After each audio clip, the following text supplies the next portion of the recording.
నెల్లూరు జిల్లా కావలిపట్టణంలోని 2వ వార్డులో టీడీపీ మహిళా నాయకురాలు వెంకటశెట్టి కళ్యాణి ఎన్నికల ప్రచారం నిర్వహించారు. ఇంటింటికి వెళ్తూ టీడీపీ మేనిఫెస్టోను అందజేస్తూ ఓటును అభ్యర్థించారు. ఈ సందర్భంగా వెంకటశెట్టి కళ్యాణి మాట్లాడుతూ మేనిఫెస్టోను ప్రజలకు వివరించడం జరిగిందని, ప్రజాస్పందన బాగుందని అన్నారు. రాబోయే ఎన్నికల్లో టీడీపీ వస్తేనే ప్రజలు సుఖ సంతోషాలతో జీవిస్తారని, కాబట్టి ఆలోచించి ఓటును వినియోగించుకోవాలన్నారు. కావలి ఎమ్మెల్యే అభ్యర్థిగా కావ్య కృష్ణారెడ్డిని, ఎంపీ అభ్యర్థిగా వేమిరెడ్డి ప్రభాకర్ రెడ్డిని అఖండ మెజారిటీతో గెలిపించాలని కోరారు. ఈ కార్యక్రమంలో టీడీపీ నాయకులు పాల్గొన్నారు.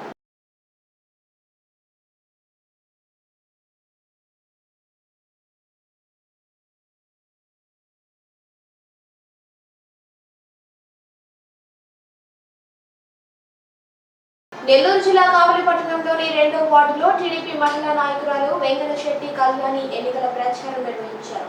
ఇంటింటికి వెళ్తూ టీడీపీ మేనిఫెస్టోను అందజేస్తూ ఓటును అభ్యర్థించారు. ఈ సందర్భంగా వెంకటశెట్టి కళ్యాణి మాట్లాడుతూ మేనిఫెస్టోను ప్రజలకు వివరించడం జరిగిందని, ప్రజాస్పందన బాగుందని అన్నారు. రాబోయే ఎన్నికల్లో టీడీపీ వస్తేనే ప్రజలు సుఖ సంతోషాలతో జీవిస్తారని, కాబట్టి ఆలోచించి ఓటును వినియోగించుకోవాలన్నారు. కావలి ఎమ్మెల్యే అభ్యర్థిగా కావ్య కృష్ణారెడ్డిని, ఎంపీ అభ్యర్థిగా వేమిరెడ్డి ప్రభాకర్ రెడ్డిని అఖండ మెజారిటీతో గెలిపించాలని కోరారు. ఈ కార్యక్రమంలో టీడీపీ నాయకులు పాల్గొన్నారు.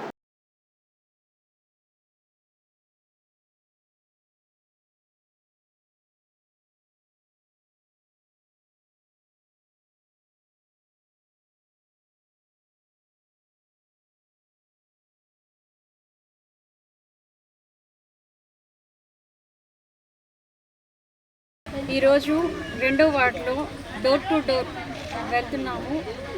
ఈ కార్యక్రమంలో రామకోటారెడ్డి గారి కొడుకు శశిధర్ రెడ్డి గారు, అలాగే ఈ వార్డు ఇన్ఛార్జు, అలాగే మేము మహిళలు, టీడీపీ నాయకులు, కార్యకర్తలు, అభిమానులు అందరం పాల్గొన్నాము. ప్రతి డోర్ టు డోర్ వెళ్ళాము. ప్రతి ఒక్క మహిళకి బాబు గారు చెప్పిన పథకాలని ప్రతి ఒక్కటి మేము తీసుకెళ్తున్నాము. ఆ పథకాలు విన్న మహిళలు ప్రతి ఒక్కరూ ఈసారి బాబు గారే రావాలని కోరుకుంటున్నారు. తెలుగుదేశం పార్టీ ఖచ్చితంగా 100%కి 100% అత్యధిక మెజార్టీతో గెలవబోతుంది. చంద్రబాబు నాయుడు గారు ఖచ్చితంగా సీఎం అవుతారు. కావలిలో కావ్య కృష్ణారెడ్డి గారు ఖచ్చితంగా ఎమ్మెల్యే అవుతున్నారు.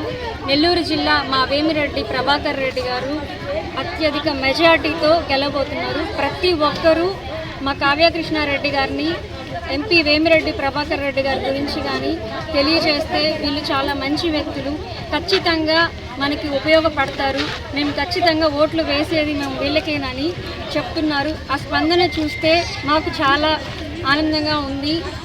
ఆల్రెడీ తెలుగుదేశం పార్టీ గెలిచేసింది. ఓన్లీ ఎలక్షన్స్ ఒకటే, ఓటింగ్ ఒకటే మిగిలింది. ఆ ఓటింగ్ రాగానే అత్యధిక మెజార్టీతో మా అభ్యర్థులు గెలవబోతారు.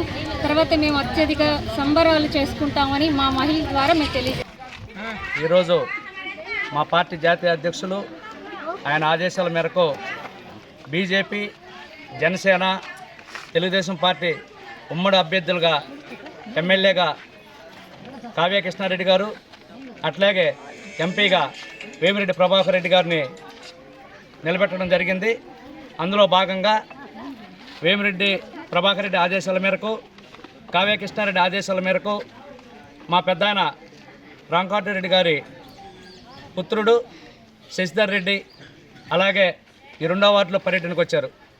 దాంట్లో భాగంగా ఈరోజు ఈ 2వ వార్డులో అందరూ తెలుగుదేశం పార్టీ నాయకులు, కార్యకర్తలు అందరం కూడా పర్యటన డోర్ టు డోర్ క్యాన్వాస్ చేయడం జరిగింది. ఎక్కడ పోయినా కూడా బ్రహ్మరథం పట్టడం జరుగుతూ ఉంది. దాంట్లో మాకు ఎలాంటి సందేహం లేదు.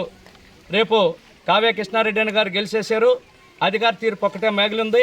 అలాగే ఎంపీ అభ్యర్థిగా వేమిరెడ్డి ప్రభాకర్ రెడ్డి గారు 1,00,000 ఓట్ల పైసలతో గెలవడం జరిగిపోయింది. అది అధికార ప్రకటన ఒకటే మిగిలి ఉంది. కాబట్టి మేము ఎక్కడికి పోయినా కూడా చంద్రబాబు నాయుడు చేసే పథకాలు అన్నిటికీ ప్రతి ఒక్క జనాలు బ్రహ్మరథం పట్టడం జరుగుతూ ఉంది. దానికి అందరం కూడా నమస్కారాలు తెలియజేసుకుంటూ 2వ వార్డుకి ఇచ్చేసి ఇక్కడ ప్రతి డోర్ టు డోర్ క్యాన్వాస్ చేస్తున్నారు. నేను 3వ వార్డుని, కానీ మా రమణయ్య గారు నన్ను పిలిపించి ఇక్కడ రామంటే నేను వచ్చాను. ఇక్కడ ప్రతి ఇంట్లో కూడా రమణయ్య గారు చెప్పినట్టు టీడీపీకే ఓటేస్తానంటున్నారు. మేము మా చంద్రబాబు నాయుడు ముఖ్యమంత్రి అయిపోయారు. ప్రతి ఒక్కరి నోట్లో టీడీపీ ఎందుకని వస్తుందంటే మా చంద్రబాబు నాయుడు గారు మేనిఫెస్టోలో ప్రతి మహిళకు 18 సంవత్సరాలు నిండిన ప్రతి మహిళకు 1500 రూపాయలు వాళ్ళ అకౌంట్లో పడతాయని చెప్పేశారు. పేదవాళ్ళకి 3 సిలిండర్లు కూడా చెప్పేశారు, ఇస్తానని చెప్పారు. ఆరోగ్యశ్రీ అది కూడా ఇస్తానని చెప్పారు. తర్వాత ఆడవాళ్ళకి బస్సు ఫ్రీ అని చెప్పి అది కూడా అనౌన్స్ చేశారు. అందుకోసం ప్రతి ఆడ మనిషి తెలుగుదేశానికే ఓటేస్తుందని చెప్పి ప్రతి ఒక్కరు చెప్తున్నారు. మాకు చాలా సంతోషం జరిగింది. మా రామకోటి గురువు గారు, శశి గారు అందరికీ చాలా నచ్చేసారు. ప్రతి వాటికి పోతున్నారు ఆయన. ప్రతి ఒక్కరూ ఆయన మాటలకి భయంకరంగా తిరుగుతున్నారు. మా శశి గారు ఎండ లేకుండా వాళ్ళ చొక్కా నిండిపోతుంది నీళ్ళతో, అయినా కూడా ఆయన పాపం నాకు చాలా సంతోషంగా ఉంది. ఇక్కడ ప్రజలకు కూడా చాలా సంతోషంగా ఉంది. ఈసారి తెలుగుదేశం పార్టీ గెలుస్తుంది, 100% గెలుస్తుంది.